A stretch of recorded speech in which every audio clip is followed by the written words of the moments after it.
மத்திய பிரதேச மாநிலம் போபாலில் சிறை காவலரை கொன்றுவிட்டு இன்று சிறையிலிருந்து தப்பி ஓடிய 8 சிமி தீவிரவாதிகளும் சுட்டுக் கொல்லப்பட்டிருக்கிறார்கள். இது தொடர்பான நேரடி தகவல்களை தருவதற்காக நம்முடன் இணைகிறார் எமது டெல்லி செய்தியாளர் அரவிந்த். இந்த ஆபரேஷன் குறித்து சொல்லுங்க. இந்த 8 தீவிரவாதிகளும் எப்படி சுட்டுக் கொல்லப்பட்டாங்க? இதுல எத்தனை போலீசார் ஈடுபட்டிருந்தாங்க?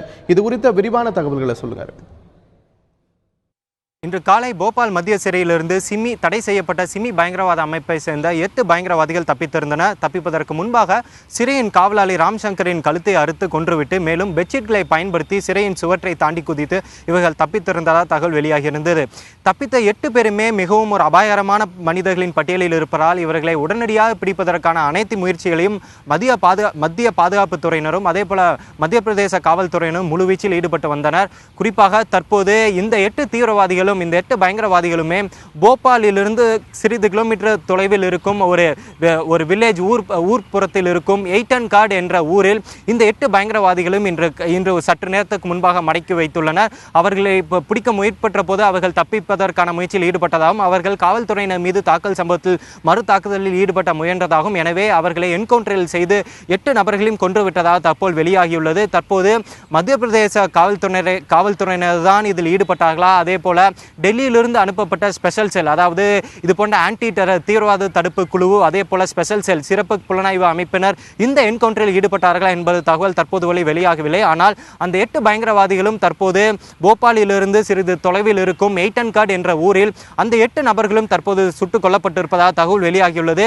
இந்த 8 பேருமே மிகவும் ஒரு டேஞ்சரஸான பட்டியலில், அதாவது மிகவும் அபாயகரமான மனிதர்களின் பட்டியலில் இருந்தார்கள். பயங்கரவாதிகள் இவர்களை உடனடியாக பிடிக்க வேண்டும் என மத்திய பாதுகாப்பு துறையினரும் அதே போல உளவுத்துறையும் முழு வீச்சில் ஈடுபட்டு வந்தார்கள். ஏனென்றால் இந்த 8 பேருமே இதே அமைப்பை சேர்ந்த இந்த 8 பேரில் 3 இதற்கு முன்பாக 2013ஆம் ஆண்டு மத்திய பிரதேச மாநிலத்தில் உள்ள கண்ட்வா என்ற மாவட்ட சிறையிலிருந்து தப்பித்து அவர்கள் 3 வருடங்களுக்கு பிறகுதான் அந்த 7 பேரையும் பிடிக்க முடிந்தது.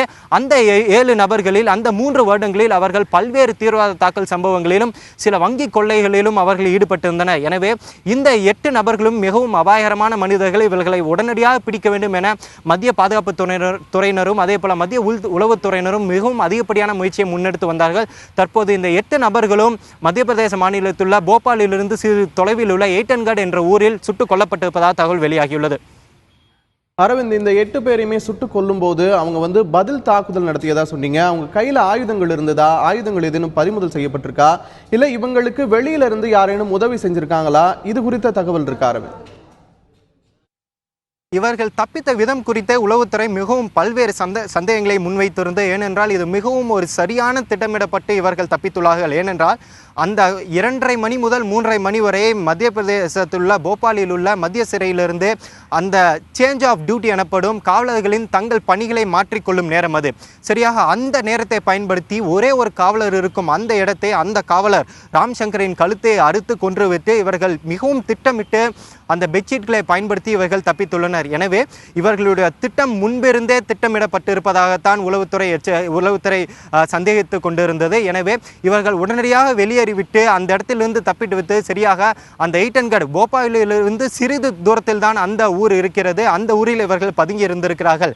முன்பே இவர்களுக்கு வேறேனும் அமைப்பிடமிருந்து அந்த ஆயுதங்கள் கொடுக்கப்பட்டு இருக்கலாம் என்ற தகவலும் வெளியாகிறது. தற்போது எந்த விதமான ஆயுதங்கள் இவர் கையில் இருந்தது என்பது தொடர்பான எந்த தகவலும் தற்போது இல்லை.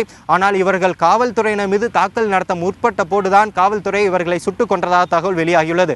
தற்போது இவர்களுக்கு வெளியிலிருந்து யாரேனும் ஆயுதங்கள் கொடுத்தார்களா இல்லது இவர்களிடம் எப்படி ஆயுதங்கள் வந்தது என்பது விசாரணையில் தான் தெரியும். ஆனால் எந்த விதமான ஆயுதங்கள் வைத்திருந்தார்கள் என்பதும் விசாரணையில் தான் தெரிய வரும். அரவிந்த், இவங்க 8 பேர்ல 2 பேர் சென்னை சென்ட்ரல் குண்டுவெடிப்புல தொடர்புடையவர்கள் அப்படின்னு சொல்லப்பட்டது. இவர்கள் யார்? இவங்களுடைய பின்னணி என்ன? இது குறித்த தகவல்கள் இருக்கா அரவிந்த்? அந்த தப்பித்த 8 பேர்களை தற்போது சுட்டுக் கொல்லப்பட்டிருக்கும் 8 நபர்களில் 2 பேர் மிகவும் முக்கியமானவர்கள். அதில் தமிழகத்துக்கு மிகவும் முக்கியமானவர்கள், குறிப்பாக ஜாக்கீர் மற்றும் மெஹபூப். இந்த இருவருமே மே 1, 2014ஆம் ஆண்டு சென்னை சென்ட்ரல் ரயில் நிலையத்தில் நடைபெற்ற வெடிகுண்டு தாக்கல் சம்பவத்தில் தொடர்புடையவர்கள். அதிலும் குறிப்பாக ஜாக்கீர் என்பவன் தான் அந்த வெடிகுண்டை வைத்ததாகவும், அதாவது கவுஹாத்தியிலிருந்து பெங்களூர் எக்ஸ்பிரஸ், அசாம் கவுஹாத்தியிலிருந்து பெங்களூர் செல்லும் பெங்களூர் எக்ஸ்பிரஸில் சரியாக அவர்கள் ஐஇடியை வைத்திருக்கிறார்கள். ஐஇடி எனப்படுவது ஒரு இம்ப்ரூவைஸ் எக்ஸ்ப்ளோசிவ் டிவைஸ் எனப்படும் ஒரு வெடிப்பொருளை வைத்திருந்தார்கள்.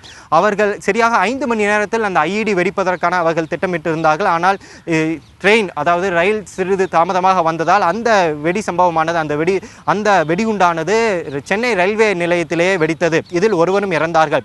எனவே இந்த இருவருமே அந்த தாக்குதல் சம்பவத்தில் மிகவும் தொடர்புடையவர்கள் என்பது மத்திய பிரதேச காவல்துறை தரப்பிலிருந்து அவர்களிடம் விசாரணை நடத்திய போது தெரிய வந்தது. உடனடியாக அவர்களை தங்கள் கஸ்டடியில் எடுத்து விசாரிப்பதற்காக தமிழ்நாடு காவல்துறை முயன்றது. ஆனால் மத்திய பிரதேசத்தில் ஒரு விசித்திரமான ஒரு சட்டம் இருக்கிறது. என்னவென்றால், தங்கள் வசம் இருக்கும் மிகவும் அபாயகரமான பயங்கரவாதிகளை தங்கள் மாநிலத்திலிருந்து வேறொரு மாநிலத்துக்கு மாற்றுவதற்கு தடை கோரும் ஒரு சட்டம் அவர்களிடம் இருக்கிறது. இந்த சட்டம் குறித்து நம்ம அவர்களிடம் கேட்டபோது அவர்கள் இது போன்ற அபாயகரமான மனிதர்கள் தங்கள் வசமிருந்து மற்ற மாநிலங்களுக்கு மாற்றப்படுகையில் இந்த சந்தர்ப்பத்தை அவர்கள் பயன்படுத்தி தப்பிப்பதற்கான வாய்ப்புள்ளதால் எனவேதான் நாங்கள் இது போன்ற ஒரு சட்டத்தை வைத்திருப்பதாக அவர்கள் தெரிவித்தார்கள். எனவே தமிழ்நாடு காவல்துறை தரப்பிலிருந்தும் இவர்களை தங்கள் வசம் கஸ்டடியில் எடுத்து விசாரிக்க முடியாமல் போயிருந்தது. ஆனால் அதே மத்திய பிரதேச சிறைச்சாலையிலிருந்து 2 முறை இதே சிமி பயங்கரவாதிகள் தப்பித்திருப்பது பெரும் அதிர்ச்சியை ஏற்படுத்தியிருந்தது. இது மத்திய உள்துறை அமைச்சகம் இது தொடர்பான ஒரு விளக்கமான அறிக்கையை மத்திய பிரதேச மாநிலத்திலிருந்து கேட்டிருந்தது. தற்போது இந்த 8 பயங்கரவாதிகளும் தற்போது கொல்லப்பட்டுள்ளார்கள். அந்த கொல்லப்பட்ட இருவரில் மெஹபூப் மற்றும் ஜாகீர் இருவருமே 2014ஆம் ஆண்டு சென்னை சென்ட்ரல் ரயில் நிலையத்தில் நடைபெற்ற வெடிகுண்டு தாக்கல் சம்பவத்தில் தொடர்புடையவர்கள். மத்திய பிரதேச மாநிலம் போபாலில் இன்று அதிகாலையில் சிறை காவலரை கொன்றுவிட்டு தப்பி ஓடிய 8 சிமி தீவிரவாதிகளும் அருகில் உள்ள ஒரு கிராமத்தில் போலீசாரால் சுட்டுக் கொல்லப்பட்டிருக்கிறார்கள்.